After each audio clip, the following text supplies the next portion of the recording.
लड़कपन से ही श्री राम अपने तीनों भाइयों के साथ बड़ा भारी प्रेम करते थे। सदा उनकी रक्षा करते और उन्हें प्रसन्न रखने की चेष्टा करते थे। खेल कूद में भी कभी उनको दुखी नहीं होने देते थे, यहाँ तक कि अपनी जीतने भी उन्हें खुश करने के लिए हार मान लेते थे और प्रेम से पुचकार पुचकार कर दाव देते थे। श्री राम तीनों भाइयों को साथ लेकर भोजन करते, साथ ही खेलते और सोते थे। विश्वामित्र जी के साथ उनके यज्ञ रक्षार्थ श्री राम लक्ष्मण वन में गए। अनेक विद्या सीखकर और राक्षसों का विनाश कर मुनि के साथ दोनों भाई जनकपुर में पहुंचे। धनुष भंग हुआ, परशुराम जी आए और कोप करके धनुष तोड़ने वाले का नाम धाम पूछने लगे। श्री राम ने बड़ी नम्रता से और लक्ष्मण जी ने तेजयुक्त वचनों से उनके प्रश्न का उत्तर दिया। लक्ष्मण जी के कथन पर परशुराम जी को बड़ा क्रोध आया। वे उन पर दांत पीसने लगे। इस पर श्री राम ने जिस चतुरता से भाई के कार्य का समर्थन कर भ्रातृप्रेम का परिचय दिया, उस प्रसंग के पढ़ने पर हृदय मुग्ध हो जाता है। तदनंतर विवाह की तैयारी हुई, परंतु श्री राम ने स्वयंवर में विजय प्राप्त कर मां अकेले ही अपना विवाह नहीं करा लिया। लक्ष्मण जी तो साथ थे ही, भरत शत्रुघ्न को बुलाकर सबका विवाह भी साथ ही करवाया। हम विवाह के अनंतर अयोध्या लौटकर चारों भाई प्रेम पूर्वक रहने लगे और अपने आचरणों से सबको मोहित करने लगे। कुछ समय बाद भरत, शत्रुघ्न और ननिहाल चले गए। पीछे से राजा दशरथ ने मुनि वशिष्ठ की आज्ञा और प्रजा की सम्मति से श्री राम के अति शीघ्र राज्याभिषेक का निश्चय किया। चारों ओर मंगल बधाइयां बैठने लगी और राज्याभिषेक की तैयारी की जाने लगी। वशिष्ठ जी ने आकर श्री राम को ये हर्ष संवाद सुनाया। राज्याभिषेक की बात सुनकर कौन प्रसन्न नहीं होता, परंतु श्री राम प्रसन्न नहीं हुए। वे पश्चाताप करते थे हुए कहने लगे, अहो, ये कैसी बात है, जन्म में साथ, खाना पीना, सोना खेलना साथ हुआ, कर्णवेद, जनेऊ और विवाह भी चारों के एक साथ हुए, फिर यह राज्य ही मुझे अकेले को क्यों मिलना चाहिए। हमारे निर्मल कुल में यही एक प्रथा अनुचित है कि छोटे भाइयों को छोड़कर अकेले बड़े को ही राजगद्दी मिलती है। श्री राम को अकेले राज्य स्वीकार करने में बड़ा अनौचित्य प्रतीत हुआ। मन की प्रसन्नता से नहीं, परंतु पिता की आज्ञा से उन्हें राज्याभिषेक का प्रस्ताव स्वीकार करना पड़ा। परंतु उनके मन में यही था कि मैं सिर्फ ये प्रथा भर पूरी कर रहा हूँ, वास्तव में राज्य तो भाइयों का ही है। भरत शत्रुघ्न तो उस समय मौजूद नहीं थे, अतः श्री राम जी ने लक्ष्मण से कहा, भाई सौमित्र, तुम वांछित भोग और राज्य फल का भोग करो, मेरा ये जीवन और राज्य तुम्हारे ही लिए है। इसके बाद ही इस लीला नाटक का पट परिवर्तन हो गया। माता कैकेयी की कामना के अनुसार राज्याभिषेक वनगमन के रूप में परिणत हो गया। प्रातःकाल के समय जब श्री राम पिता दशरथ की सम्मति से सुमन के द्वारा कैकेयी के महल में बुलाए गए और जब उन्हें कैकेयी के वरदान की बात मालूम हुई, तब उन्होंने बड़ी प्रसन्नता प्रकट की। वे कहने लगे कि माता, इसमें बात ही कौन सी है, मुझे तो केवल एक ही बात का दुख है कि महाराज ने भरत के अभिषेक के लिए मुझसे ही क्यों नहीं। महाराज की आज्ञा से दूतगण अभी तेज घोड़ों पर सवार होकर मामाजी के यहाँ भाई भरत को लाने के लिए जाया। मैं पिताजी के वचन सत्य करने के लिए बिना कुछ विचार किए 14 वर्ष के लिए दंडकारण्य जाता हूँ। प्राणप्रिय भाई भरत का राज्याभिषेक हो, इससे अधिक प्रसन्नता मेरे लिए और क्या होगी। विधाता आज सब तरह से मेरे अनुकूल है। धन्य है ये त्याग, आदि से अंत तक कहीं भी राज्य लिप्सा का नाम नहीं और भाइयों के लिए सर्वदा सर्वस्व त्याग करने को तैयार। इस प्रसंग से हमें ये शिक्षा ग्रहण करनी चाहिए कि छोटे भाइयों को छोड़कर राज्य, धन या सुख को अकेले कभी ग्रहण नहीं करना चाहिए। योग्यतावश कहीं ग्रहण करना ही पड़े तो उसमें भाइयों का अपने से अधिक अधिकार समझना चाहिए। बल्कि यह मानना चाहिए कि उन्हीं लोगों के लिए मैं इसे ग्रहण करता हूँ, और यदि ऐसा मौका आ जाए कि जब भाइयों को राज्य, धन, सुख मिलता हो और इसलिए अपने को त्याग करना पड़े तो बहुत ही प्रसन्न होना चाहिए। अस्तु। इसके बाद श्री राम माता कौशल्या और पत्नी सीता से विदा मांगने गए। श्री राम ने भरत या कैकेयी के प्रति कोई भी अपशब्द या विद्वेषमूलक शब्द नहीं कहा, बल्कि सीता से आपने कहा, मेरी अन्य माताओं को भी नित्य प्रणाम करना, क्योंकि मुझ पर करने में और मेरा लाड़ प्यार तथा पालन पोषण करने में मेरी सभी माताएं समान है। साथ ही तुम भरत शत्रुघ्न को भी अपने भाई और बेटे के समान या उनसे भी विशेष समझना, क्योंकि वे दोनों मुझे प्राणों से भी अधिक प्यारे हैं। यहाँ विशेष आग्रह और प्रेम के कारण सीता जी को भी साथ चलने की अनुमति श्रीराम को देनी पड़ी। तब लक्ष्मण जी ने भी साथ चलना चाहा। श्रीराम ऐसे तो पुरुष थे ही नहीं जो अपने आराम के लिए लक्ष्मण से कहते या उसे उभारते कि ऐसे अन्याय राज्य में रहकर क्या करोगे, तुम भी साथ चलो। उन्होंने लक्ष्मण को घर रहने के लिए बहुत समझाया। अनेक युक्तियों से ये चेष्टा की कि किसी तरह लक्ष्मण अयोध्या में रहे, जिससे राज्य परिवार की सेवा संभाल हो सके और लक्ष्मण को वन के कष्ट न भोगने पड़े।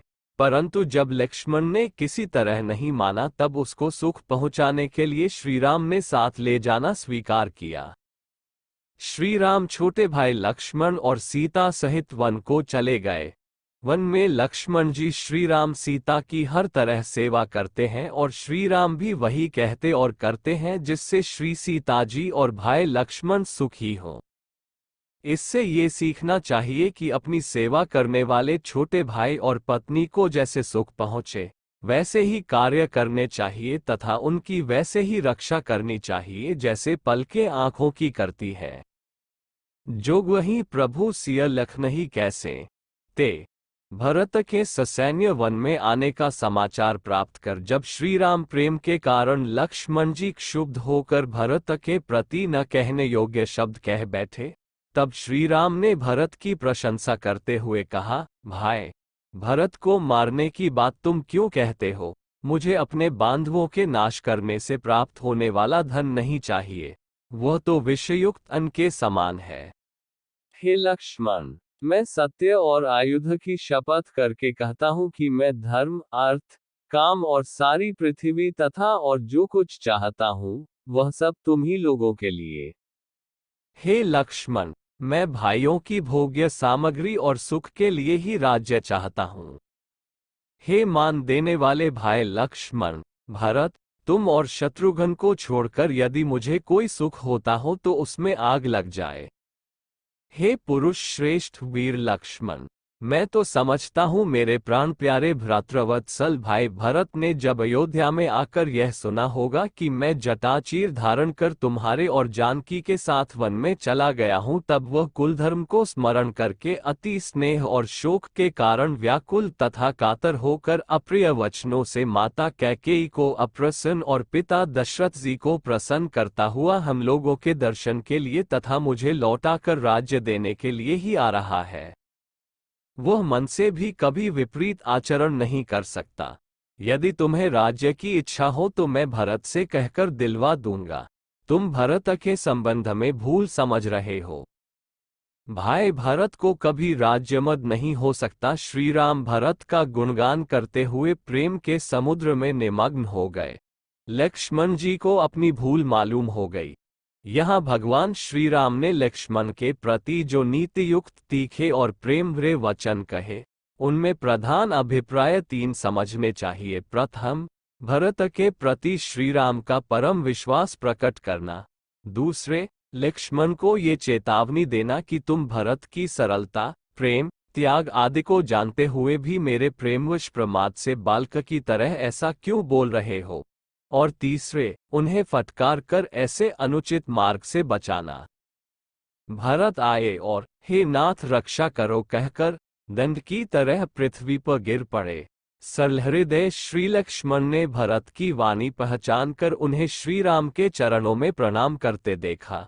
हृदय भ्रातृ प्रेम उमड़ा, परंतु सेवा धर्म बड़ा जबरदस्त है।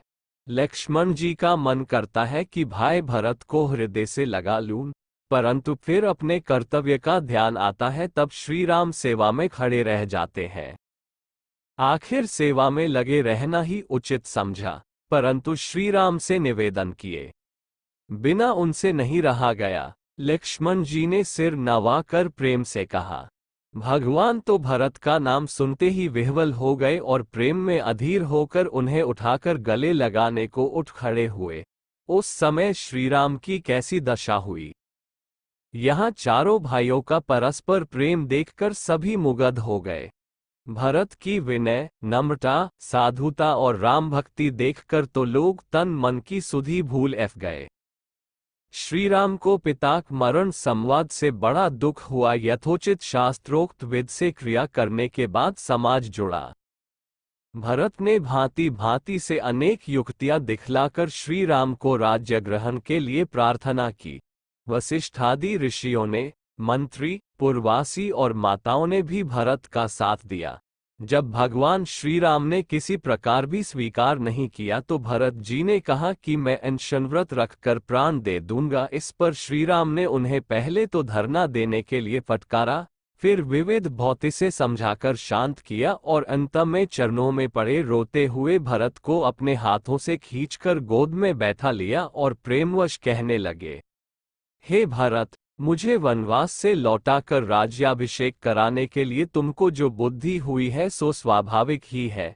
ये गुरु सेवा द्वारा प्राप्त विनय विवेक का फल है। इस श्रेष्ठ बुद्धि के कारण तुम समस्त पृथ्वी का पालन कर सकते हो। परंतु चंद्रमा चाहे अपनी श्री त्याग दे, हिमालय हिम को छोड़ दे, समुद्र मर्यादा का उल्लंघन कर दे, पर मैं पिता की प्रतिज्ञा को सत्य किए बिना घर नहीं लौट सकता। श्री गोसाई जी ने लिखा है कि श्री राम ने अंत में प्रेम विवश होकर भरत जी से कहा कि भैया तुम दुख न करो, जीव की गति ईश्वराधीन है। हे भाई, मेरी समझ से तो तीनों काल और तीनों लोकों में जितने पुण्यश्लोक पुरुष हैं वे सब तुमसे नीचे हैं। तुमको जो मन में भी कुटिल समझेगा उसके लोक परलोक बिगड़ जाएंगे। माता कैकेयी को भी वही लोग दोष देंगे जिन्होंने गुरु और साधुओं का संग नहीं किया है। मैं शिव को साक्षी देकर सत्य कहता हूँ कि भाई, अब ये पृथ्वी तुम्हारे रखे ही रहेगी। तुम अपने मन में कुछ भी शंका न करो। हे प्यारे, देखो, महाराज ने मुझको त्याग दिया, प्रेम का प्रण निभाने के लिए शरीर भी छोड़ दिया, परंतु सत्य नहीं छोड़ा। इसलिए मुझको उनके वचन टालने में बड़ा संकोच हो रहा है, परंतु उससे भी बढ़कर मुझे तुम्हारा संकोच है। गुरुजी भी कहते हैं, अतः अब सारा भार तुम पर है। तुम कहो, मैं वही करने को तैयार हूँ जो कुछ सोच छोड़कर प्रसन्न मन से आज तुम जो कुछ कह दोगे वही करने को तैयार हूँ। यानी मुझे सत्य बहुत प्यारा है, परंतु उससे भी बढ़कर तुम प्यारे हो। तुम्हारे लिए सब कुछ कर सकता हूँ। इससे अधिक भ्रातृ प्रेम और क्या होगा। जिस सत्य के लिए पिता माता की परवाह नहीं की, आज अनायास वही सत्य लौटाने के लिए आए हुए भाई भरत के प्रेम पर छोड़ दिया गया। भरत जी भी तो श्री राम के ही भाई थे। उन्होंने बड़े भाई श्री राम का अपने ऊपर इतना प्रेम देखकर उन्हें संकोच में डालना नहीं चाहा और बोले कि जो दास अपने मालिक को संकोच में डालकर अपना कल्याण चाहता है उसकी बुद्धि बड़ी ही नीच है। मैं तो आपके राजतिलक के लिए सामग्री लाया था, परंतु अब प्रभु निःसंकोच होकर प्रसन्नता से जिसको जो आज्ञा देंगे वह उसी को सिर चढ़ाकर करेगा, जिससे सारी उलझन आप ही सुलझ जाएगी। अंत में श्री राम ने फिर कहा, भैया तुम मन, वचन, कर्म से निर्मल हो। तुम्हारी उपमा तुम ही हो। बड़ों के सामने छोटे भाई के गुण इस कुसमय में कैसे बखानूं। भाई तुम अपने सूर्यवंश की रीति, पिताजी की कीर्ति और प्रीति जानते हो और भी सारी बातें तुम पर विदित है। अवश्य 14 वर्ष तक तुमको बहुत कष्ट होगा। हे प्यारे, मैं तुम्हारे हृदय की कोमलता जानता हूँ। अभी तुम्हें ये कठोर वचन कह रहा हूँ, परंतु क्या करूँ। ये समय ही ऐसा है। इस समय के लिए यही उचित है। जब बुरा समय आता है तब भले भाई ही काम आते हैं। तलवार के वार को बचाने के लिए अपने ही हाथ की अड़ करनी पड़ती है। भगवान के इन प्रेमपूर्ण रहस्य के वचनों को सुनते ही भरत श्री राम के रुख को भली भांति समझ गए। उनका विषाद दूर हो गया, परंतु 14 साल निराधार जीवन रहेगा कैसे? अतः भगवान ने उसी समय भरत जी के इच्छानुसार अपनी चरण पादुका परम तेजस्वी महात्मा भरत जी को दे दी। भरत जी पादुकाओं को प्रणाम कर मस्तक पर धारण कर अयोध्या लौट गए। श्री राम ने कुछ समय तक चित्रकूट में निवास किया, फिर ऋषियों के आश्रमों में घूमते घूमते पंचवटी में आए। वहां कुछ समय रहे। वन में रहते समय भगवान प्रतिदिन ही लक्ष्मण जी को भांति भांति ज्ञान, भक्ति, वैराग्य का उपदेश किया करते। एक दिन उपदेश देते हुए उन्होंने कहा, श्री राम ने कुछ समय तक चित्रकूट में निवास किया, फिर ऋषियों के आश्रमों में घूमते घूमते पंचवटी में आए। वहां कुछ समय रहे। वन में रहते समय भगवान प्रतिदिन ही लक्ष्मण जी को भांति भांति ज्ञान, भक्ति, वैराग्य का उपदेश किया करते। एक दिन उपदेश देते हुए उन्होंने कहा, इस प्रकार सत चर्चा और परम रहस्य के वार्तालाप में ही समय बीतता था। भाई पर इतना प्रेम था कि श्री राम उन्हें हृदय खोलकर अपना रहस्य समझाते थे। सीता हरण हुआ, लंका पर चढ़ाई की गई और भयानक युद्ध आरंभ हो गया। एक दिन शक्ति बाण से श्री लक्ष्मण के घायल हो जाने पर श्री राम ने भाई के लिए जैसी विलाप प्रलाप की लीला की, उससे पता लगता है कि छोटे भाई लक्ष्मण के प्रति श्री राम का कितना अधिक स्नेह था। श्री राम कहने लगे, अब मुझे युद्ध से या जीवन से क्या प्रयोजन है, जबकि प्यारा भाई लक्ष्मण निहत होकर रणभूमि में सो चुका है। युद्ध का कोई काम नहीं है। भाई, जिस प्रकार महातेजस्वी तुम मेरे साथ वन में आए थे, उसी प्रकार मैं भी तुम्हारे साथ परलोक में जाऊंगा। गोसाई जी लिखते हैं, जो भाई अपने लिए घर द्वार छोड़कर मरने को तैयार है, उसके लिए विलाप किया जाना उचित ही है, परंतु श्री राम ने तो विलाप की पराकाष्ठा कर भ्रातृप्रेम की बड़ी ही सुंदर शिक्षा दी है। श्री हनुमान जी के द्वारा संजीवनी लारे पर लक्ष्मण जी स्वस्थ हो गए। राम रावण युद्ध समाप्त हुआ। सीता परीक्षा के अनंतर श्री राम सबको साथ लेकर पुष्पक विमान के द्वारा अयोध्या लौटने की तैयारी में है। इसी समय विभीषण प्रार्थना करने लगे, भगवान, यदि मैं आपके अनुग्रह का पात्र हूँ, यदि आप मुझ पर स्नेह करते हैं तो मेरी प्रार्थना है, आप कुछ समय तक यहाँ रहें। लक्ष्मण और सीता सहित आपकी मैं पूजा करना चाहता हूँ। आप अपनी सेना तथा मित्रों सहित घर पधार कर उसको पवित्र करें और यत्किंचित सत्कार स्वीकार करें। मैं आपके प्रति आज्ञा नहीं कर रहा हूँ, परंतु स्नेह, सम्मान और मित्रता के कारण एक सेवक की भांति आपको प्रसन्न करने की अभिलाषा रखता विनय का क्या ही सुंदर सीखने योग्य तरीका है।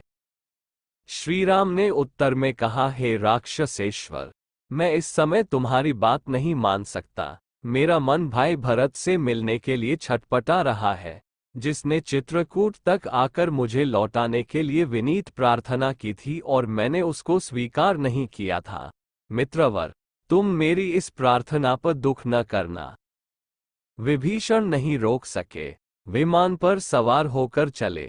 भगवान ने अपने आने का संवाद के द्वारा भरत जी के पास पहले से ही भेजकर उन्हें सुख पहुंचाया। तदनंतर अनंत शक्ति भगवान श्री राम अयोध्या पहुंचकर क्षण में लीला से ही सबसे मिल लिए। भरत के साथ का मिलन तो अपूर्व आनंदमय है।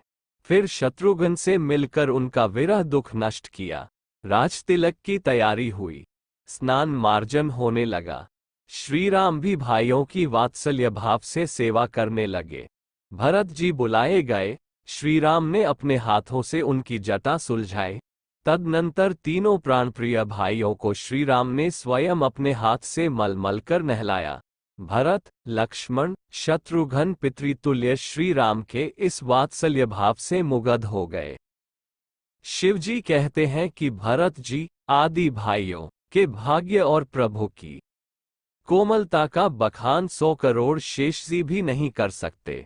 धन्य भ्रातृ प्रेम। भगवान श्री राम तीनों भाइयों से सेवित होकर राज्य करने लगे। राम राज्य की महिमा कौन गा सकता है।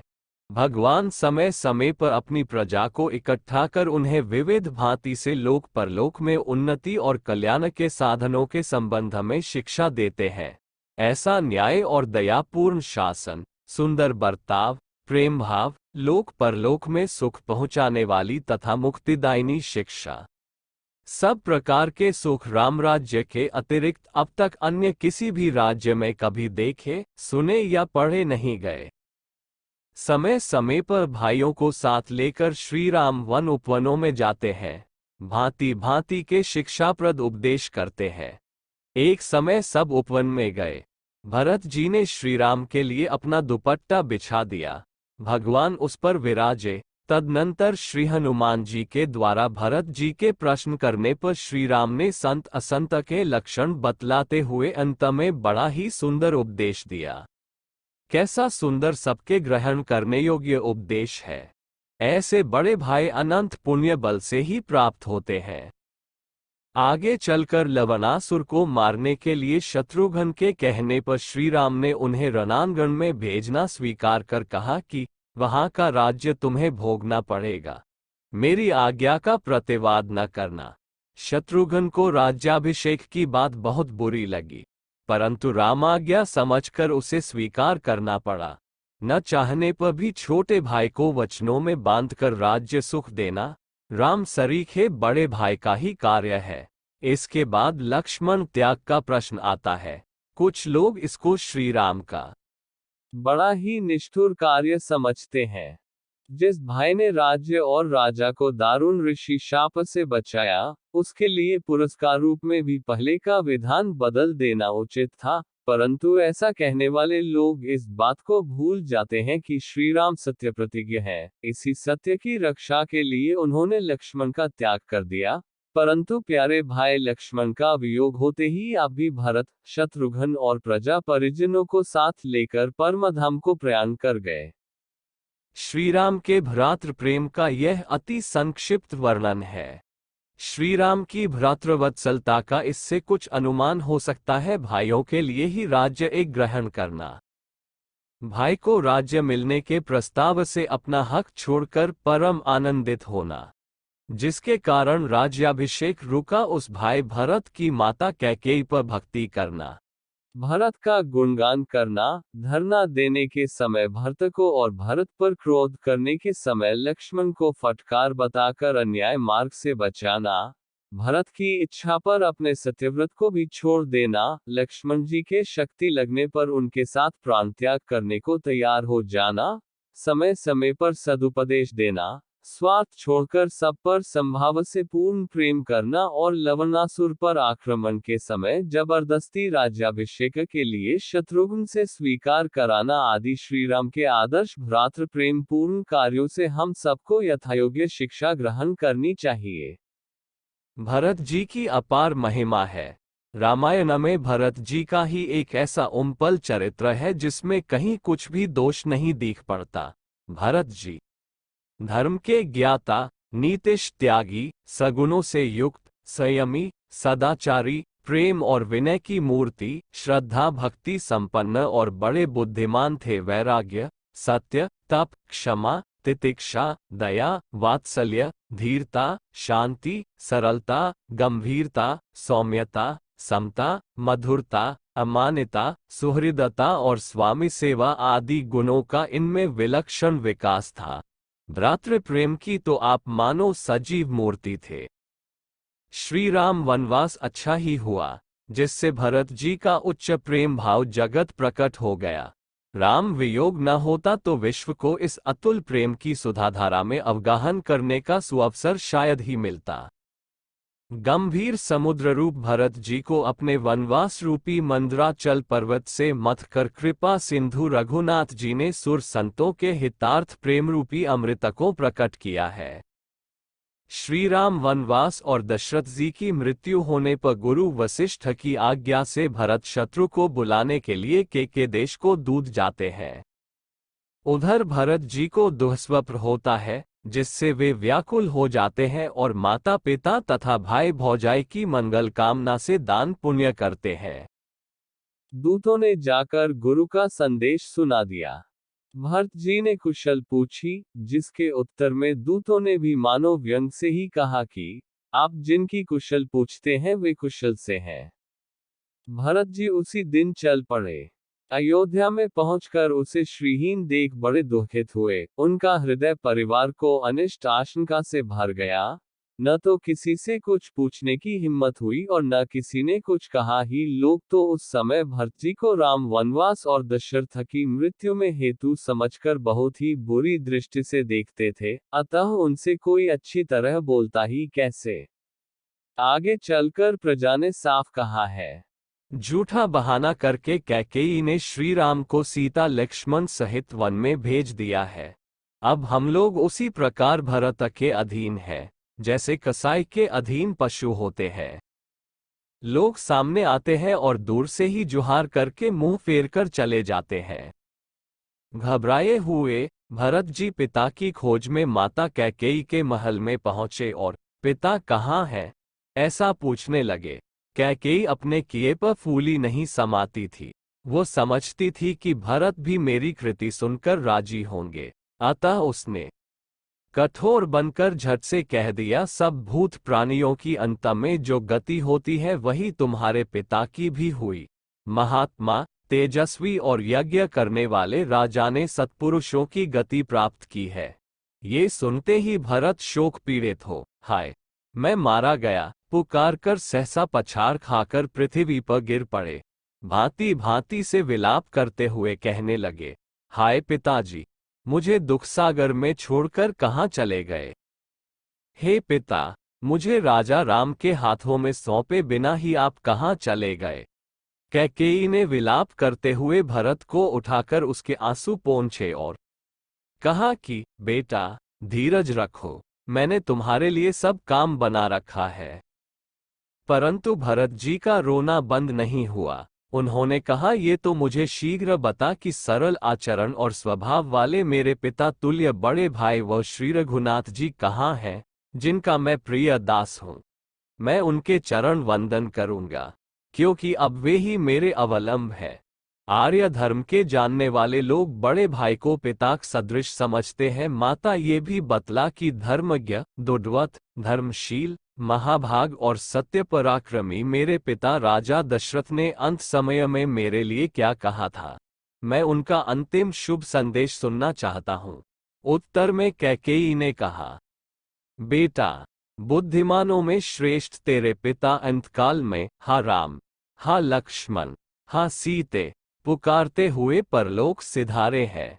हाथी जिस प्रकार पाश में बांधकर विवश हो जाता है, उसी प्रकार काल पाश से बांधकर तेरे पिता ने केवल यही कहा था कि अहो, सीता के साथ लौटकर आए हुए श्री राम लक्ष्मण को जो मनुष्य देखेंगे वही कृतार्थ होंगे। ये सुनते ही भरत जी के दुख की सीमा न रही। भरत जी ने पूछा, माता क्या उस समय श्री राम जी, लक्ष्मण या सीता जी में से कोई भी नहीं था, वे सब कहाँ चले गए थे। अब वज्रद्या कैकेयी ने सारी कहानी सुनाते हुए कहा कि तुम्हारे पिता ने राम के राज्याभिषेक की बड़ी तैयारी की थी, परंतु तब तुम्हें राज्य दिलाने के अभिप्राय से मैंने उसमें विघ्न डाल दिया।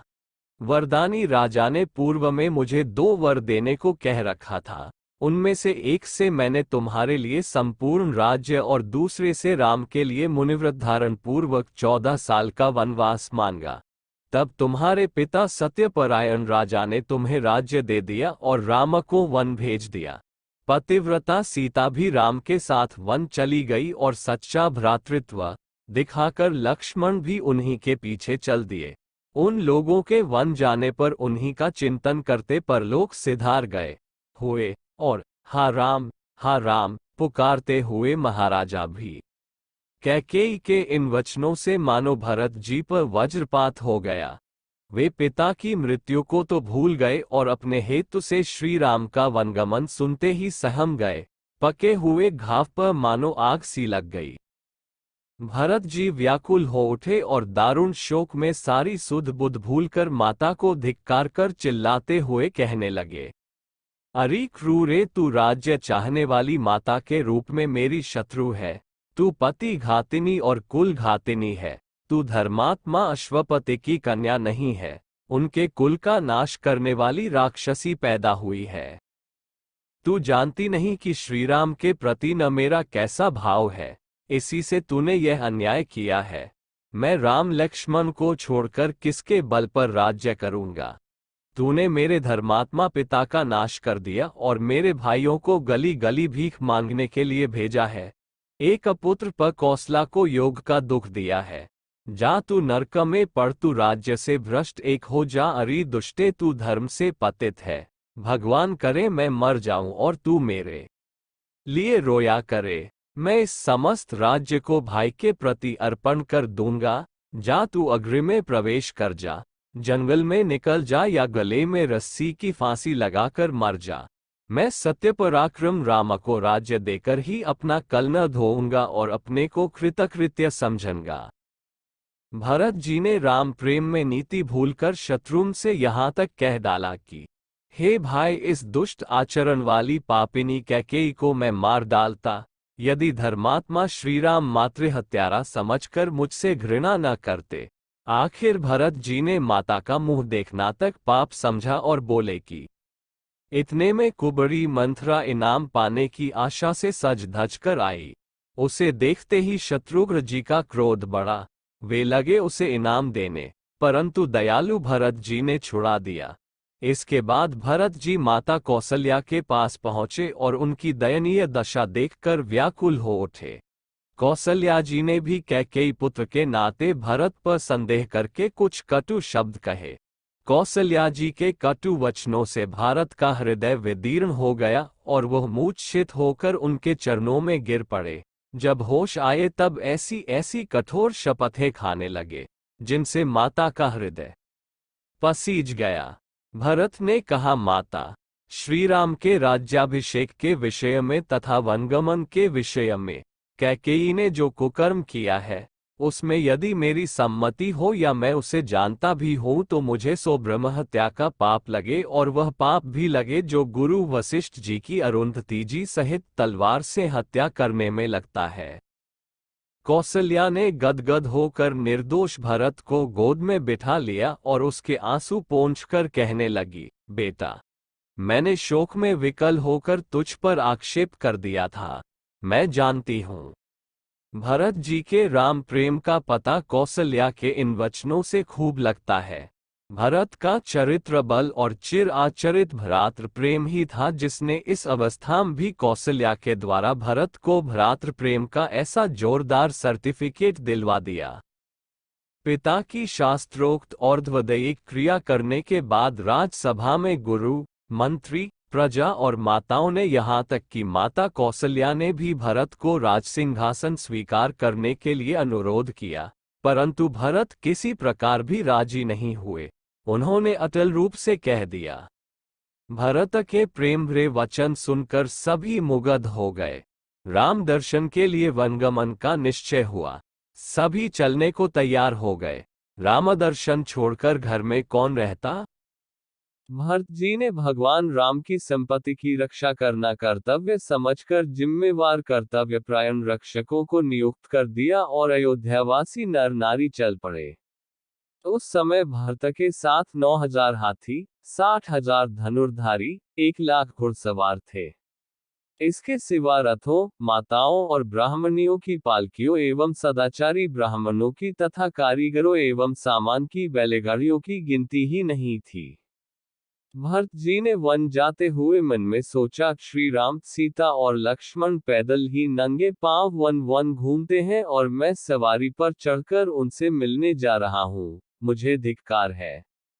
यह विचार कर भरत और शत्रुघ्न पैदल हो लिए। दोनों भ्रातृभक्त भाइयों को पैदल चलते देखकर अन्य लोग भी मुग्ध होकर सवारियों से उतरकर पैदल चलने लगे। माता कौशल्या की आज्ञा मानकर भरत जी रथ पर चढ़ गए। चलते चलते श्रृंगवरपुर पहुंचे।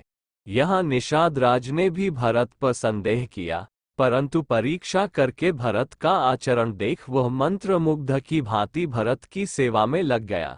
इंगदी के पेड़ के नीचे जहां श्री राम ने कुश किसलय की शैया पर लेटकर रात बिताई थी, गुह के द्वारा उस स्थान को देखकर भरत की विचित्र दशा हो गई।